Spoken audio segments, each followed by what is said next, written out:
Halo adik-adik, Shalom. Sekali lagi Shalom. Ada sukacita di hari ini, joy. Sukacita. Semuanya tepuk tangan. Selamat datang di sekolah minggu bersama Kakak Nadus. Nah, adik-adik, sebelum kita masuk dalam pembelajaran, mari kita satu dalam doa. Ya Tuhan yang Allah kami ucap syukur untuk waktu dan kesempatan yang indah yang Tuhan berikan bagi kami, sehingga kami semua selaku sekolah minggu Dinas Perkabaran Injil Jemaat GPI Immanuel kami boleh ada di hari Minggu ini Tuhan, yang mana kami akan ada dalam ibadah sekaligus kami akan mendengarkan cerita dari kakak pengasuh kami. Ya Tuhan, berkatilah seluruh proses kami di hari ini, kiranya semua itu boleh berjalan sesuai dengan apa yang Tuhan Yesus harapkan. Ya Tuhan Yesus, kami juga rindu untuk mendengarkan sabda kebenaran firman-Mu. Tuhan Yesus mau datang, berkati firman Tuhan kita di saat ini, agar firman Tuhan kita ini menjadi dasar bagi seluruh proses pembelajaran kita. Dalam nama Tuhan Yesus kami berdoa kepada Bapa di surga. Amin. Nah, adik-adik, pembacaan kita di saat ini terambil dari Efesus 4 ayat 1 sampai ke 7. Di bawah perikop kesatuan jemaat dan karunia yang berbeda-beda. Sebab itu aku menasihatkan kamu, aku orang yang dipenjarakan kepada Tuhan, supaya hidupmu sebagai orang-orang yang telah dipanggil berpadanan dengan panggilan itu. Hendaklah kamu selalu rendah hati, lemah lembut dan sabar. Tunjukkanlah kasihmu dalam hal saling membantu, dan berusahalah memelihara kesatuan roh oleh ikatan damai sejahtera. Satu tubuh dan satu roh, sebagaimana kamu telah dipanggil kepada satu pengharapan yang terkandung dalam panggilanmu. Satu Tuhan, satu iman, satu baptisan, satu Allah dan Bapa dari semua, Allah yang di atas semua dan oleh semua dan di dalam semua. Tetapi kepada kita masing-masing telah dianugerahkan kasih karunia menurut ukuran pemberian Kristus. Demikian kata punya pembacaan firman di siang hari ini. Nah adik-adik, di saat ini kita akan masuk dalam materi pembelajaran kita. Program sajiannya yaitu tentang gereja. Yang kemarin kita program sajian bicara menyangkut firman, sekarang program sajian baru kita bicara tentang gereja. Pokok bahasannya bicara tentang kemandirian gereja, dan subpokok bahasan kita di saat ini bicara menyangkut pengertian kemandirian gereja. Nah, ada dua TKP yang menjadi tujuan khusus penyajian kita di saat ini adik-adik.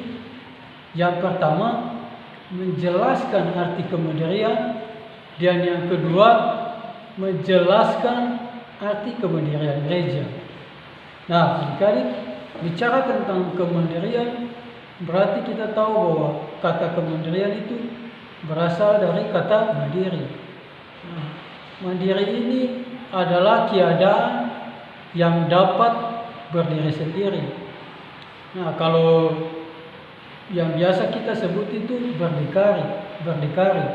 Berdikari itu adalah berdiri di atas kaki sendiri. Nah, untuk memperoleh kemandirian itu, yang pasti kita memerlukan namanya proses untuk kita bisa hidup dalam kemandirian itu. Kenapa Kakak Nadus mengatakan hal demikian? Nah, Kakak Nadus ambil contoh saja.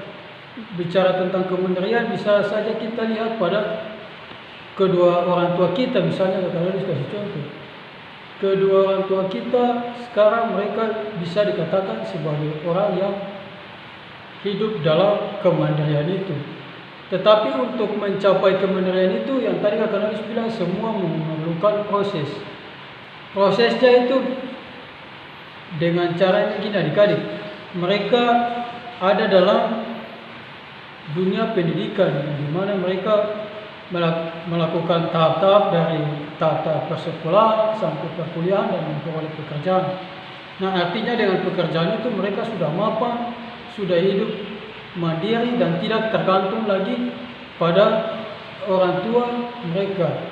Nah, begitu pula juga dengan kita saat ini adik-adik. Kita sekarang bisa dikatakan adalah orang-orang yang belum bisa hidup mandiri. Kenapa Kakak Danus bilang demikian? Kakak Danus yang tahu dengan adik-adik, tapi bagi Kakak Danus sendiri, Kakak Danus belum bisa jadi orang yang hidup dalam kemandirian itu. Karena Kakak Danus menyadari bahwa kehidupan Kakak Danus di saat ini masih tergantung kepada orang tua Kakak Danus sendiri. Artinya Kakak Danus belum punya penghasilan sendiri, jadi belum bisa hidup mandiri di dalam kehidupan Kakak Danus.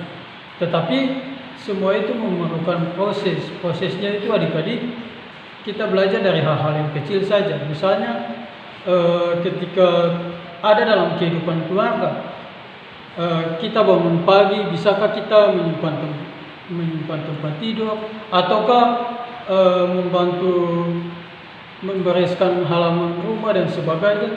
Itulah contoh-contoh yang memang seakan-akan kita sudah mencontohkan bahwa kita sudah bisa hidup mandiri di dalam kehidupan kita.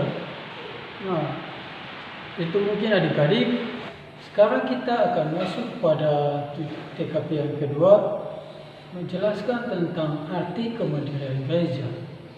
Dan kemandirian gereja itu merupakan suatu upaya yang dilakukan terus-menerus untuk mengembangkan kemampuan atau potensi sebagai anugerah yang Tuhan wujudkan secara bebas dan bertanggung jawab bagi sebuah persekutuan itu dalam pelayanan dan juga dalam kesaksian. Nah, adik-adik, yang harus kita andalkan dalam persekutuan gereja itu adalah Yesus sebagai kepala persekutuan dalam kemandirian gereja itu. Nah, sehingga gereja yang kita jalankan di saat ini harus mampu menciptakan hidup yang mandiri, baik antar pribadi, mampu juga bekerja sama antar gereja yang satu dengan yang lain. Ketika hal itu dilakukan, itu berarti gereja sudah bisa mewujudkan kemandirian itu di tengah-tengah kehidupan gereja itu sendiri. Nah, karena gereja merupakan panggilan bagi semua orang yang ada di pengambil bagian di dalam gereja itu. Sepanjang perjalanan, baik dalam sejarah keberadaan gereja itu, yang mana yang harus dikuatkan bagi gereja itu adalah membaharui, membangun, dan mempersatukan. Itulah tugas dan tanggung jawab kemandirian yang berpegang teguh kepada kita selaku umat. Dan oleh karena itu, adik-adik, dalam kaitan ini pula juga bisa kita lihat dalam pembacaan yang kita baca. Di situ kita lihat bagaimana peran Paulus bagi jemaat di Efesus. Paulus melakukan banyak pelayanan di Efesus dalam bentuk kemandirian yang dia salurkan bagi jemaat di sana. Nah, artinya dia banyak menjelaskan tentang keselamatan itu, tentang karya penebusan Tuhan Yesus bagi jemaat di Efesus dalam menumbuhkan iman kita terhadap kemandirian gereja itu. Paulus juga menjelaskan bahwa ketika umat mempunyai potensi dalam diri mereka, yang pertama potensi atau talenta itu ya adik-adik, mereka harus bisa memperlabakan itu guna untuk menciptakan kemandirian bagi sesama. Artinya dengan talenta dan potensi berarti dia sudah bisa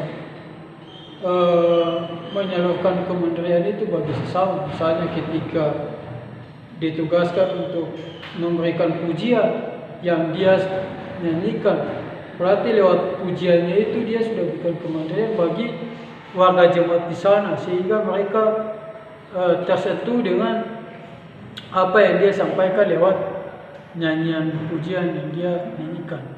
Nah, itulah yang diterapkan oleh Rasul Paulus di jemaat Efesus. Oleh karena itu Kakak Nadus mau bilang bagi kita semua, marilah kita belajar untuk bisa hidup mandiri, baik secara pribadi kita maupun secara bergereja kita. Dan secara pribadi kita yang pertama adik-adik, kita mesti tanamkan bahwa kita harus mampu melakukan hal-hal yang kecil. Yang pasti ketika kita lihat di dalam kehidupan keluarga kita, misalnya